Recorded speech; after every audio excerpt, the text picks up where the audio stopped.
Hello everybody, my name is Dratnos, and in today's video I want to talk about private auras, a new piece of technology that Blizzard has developed for this raid tier, that they've used in this raid tier, and that I think has been misused in this raid tier, and I want to talk about why and how I think they could use this better. So the biggest example of private auras this tier is a mechanic called Volcanic Heart on Echo of Neltharion. What a private aura means is that your weak auras, your add-ons, cannot detect whether or not you have this effect on you, but you can have it show in a debuff list of your debuffs, and you can also have it show on your raid frames.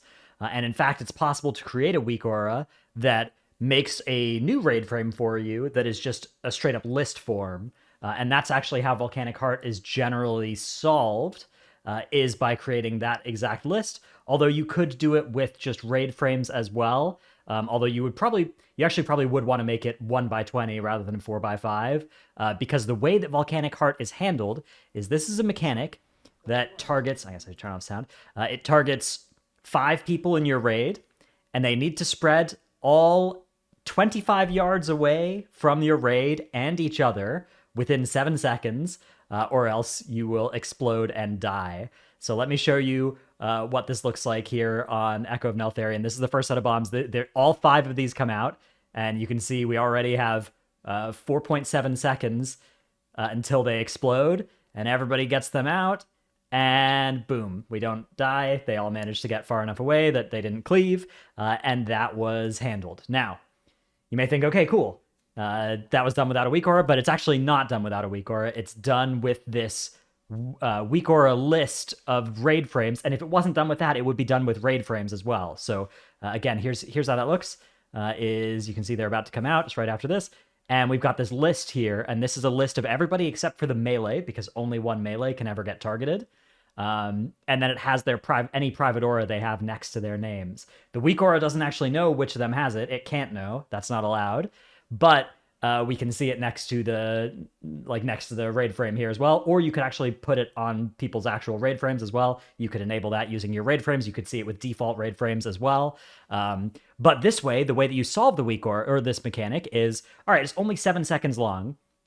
You have to get 25 yards away. You're in a very narrowly constrained room, so you need to go to specific places. There's not an element of, oh, we could just react to where we are and play around this. That's not possible with this mechanic, and it never would be possible with this mechanic. This is the most generous one in the fight here at the start of P1, and it only gets more aggressive how far and how fast you have to get away from the boss than this one. The later ones in this phase look even more cursed, because you have all this fire all around you. The ones in phase 2 look even more cursed. So this is the last one of P1 here. And then the ones in P2 look even more cursed.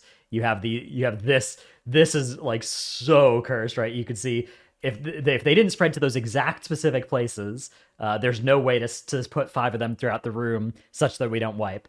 So this mechanic is always going to get solved with a 7-second duration and a 25-yard radius, with some sort of systematic way, not even systematic, but some sort of predetermined way where you're going to have specific positions. And so the goal is just you have to assign each of the debuff havers a number from 1 through 5, and then have them go to pre-planned positions that you set up for every single one in the fight for 1 through 5. Now, the fact that it's a private aura basically means that you can't just have a weak aura that pops up and shows you 1, but you could either use your raid frames, or you could use the weak aura list to show you basically like you count down from the top, right? Okay, I'm Not an Orc is 1, Aoxy is 2, Timbermaw is 3, Benderic is 4, and whichever melee get it is always 5. And those people then go to their positions on the plan here. And there's actually, you could get a weak aura that pops this image up in game during the times in the fight, because it's not a random time in the fight. And that would also be, a weak aura way to solve this thing. So the only thing that private auras are doing is they are making it so that you have to determine whether you are 1, 2, 3, 4, or 5, which is harder than if the weak aura could just pop up the number for you. But you still have to do the work of knowing that 1 is supposed to go, 1 is supposed to go here, 2 is supposed to go here, 3 is supposed to go here, 4 is supposed to go here, 5 is supposed to go here. You still have to do the work of knowing, like, okay, I'm supposed to spell warding 5, and 1 and 2 are going to stack up on each other and use defensives on this one, right? You still have to do all of that work, so it's all the same except for the fact that the players individually, within the first probably 2 of the 7 seconds, have to identify whether they are 1 through 5. My argument is this is a bad mechanic. It is a mechanic that is not fun to solve, and especially the part that WeakAuras would solve, solving it with the human brain, is neither particularly hard nor particularly fun to do. The process of identifying whether you are 1, 2, 3, 4, or 5. The process of spreading to your exact position is perhaps a little bit more interesting, but is also still pretty stupid. And, you know, it's a very strict requirement for a mechanic like this. That, you know, again, you literally have to go to those exact spots or you're going to wipe in this part of the room, right? There's not really another way that you could run this mechanic, which is, I think, not a great way for this to work. But I think the mechanic would still be bad. It would be still bad if it wasn't a private aura. The private aura isn't saving this mechanic. It's not helping. It's not hurting that much, although I think it's hurting a little bit because, you know, having to jump through more hoops of setting up this list is, I think, more annoying than fun, right? I think it's not a good mechanic to do, and so you're diluting the total amount of mechanics that you're doing with another thing that's not particularly fun. But I do think there is a place for the private aura technology, and I think the best example for a mechanic that could be done well as a private aura is Blasphemy from Anduin. So here's Mythic Anduin, and here's how Echo solved this mechanic back in Sepulchre the First Ones. You can watch here, and you can see, okay, look at this weak aura that's right here. They've got all of their players spreading to predetermined positions, and then you get a different color with the person that you're supposed to go and match with. You get their name that you're supposed to go match with, and how long you have to match with them. And then you go and match with that exact person, and every single person in the raid clears in a assigned, programmed way based off of this weak aura. And by doing that, in theory, it's always, you know, very... there's always a plan, right?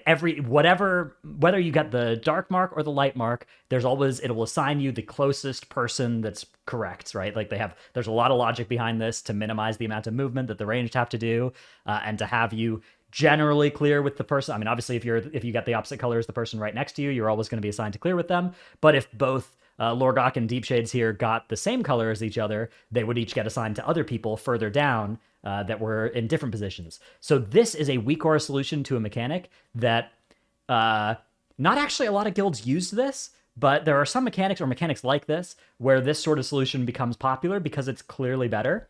But Anduin was a little bit closer. Liquid actually used a different strategy for this mechanic.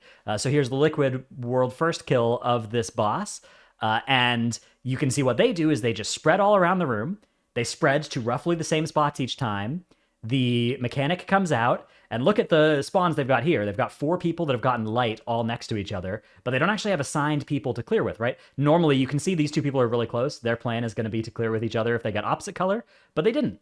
So what are they going to do? They're going to clear, and then they wait and clear, and they have a little bit of a rule here, and this is the same traffic rule that my guild used for this, which is clear with the person closest to you that you can, and then we have a group in melee, we have people at the edge of the room, but there's this free highway in the middle, and you leave them the kind of a highway clear, and then you go and you clear with somebody in this highway, and then you both move to get out of the highway so that other people can clear, because originally on Mythic, this mechanic, you would explode and wipe the raid if you touched anybody, even if they'd already cleared. Eventually, they nerfed it so that it was only if you touched somebody with the same color as you, but that was the original way that this mechanic had to be done, and it was done by a lot of guilds very successfully with this sort of YOLO strategy of, look, we're going to solve this mechanic by playing well, knowing a set of rules that we're going to follow, right? Keeping a highway clear and doing that.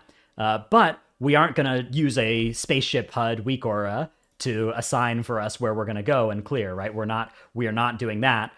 We are doing this, you know, as a skill-based YOLO mechanic rather than execution of a precise weak aura.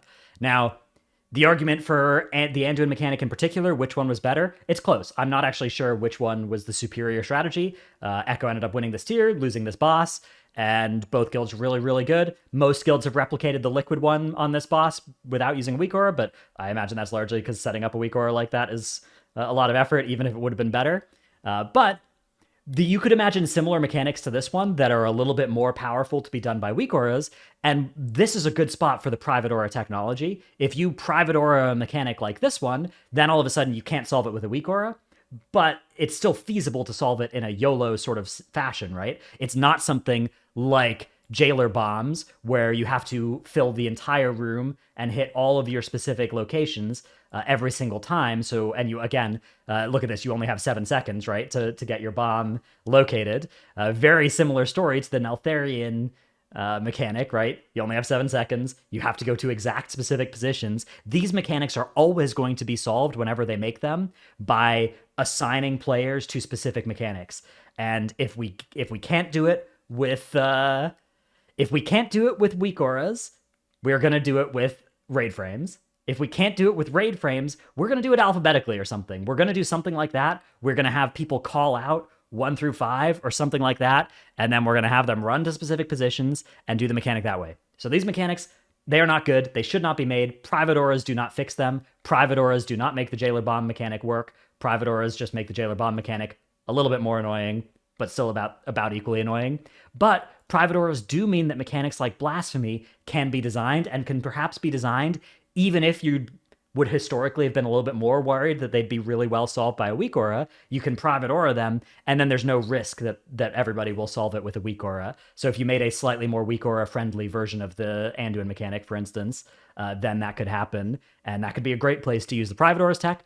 One final caveat I will say is that when you make a mechanic, if you're gonna private aura it, it has to be really visually obvious which effect people have, because everybody's using these say bubbles. These say bubbles are also enabled by weak auras here. So even if you use the private aura tech, you are shooting the say bubbles as well as the spaceship HUD.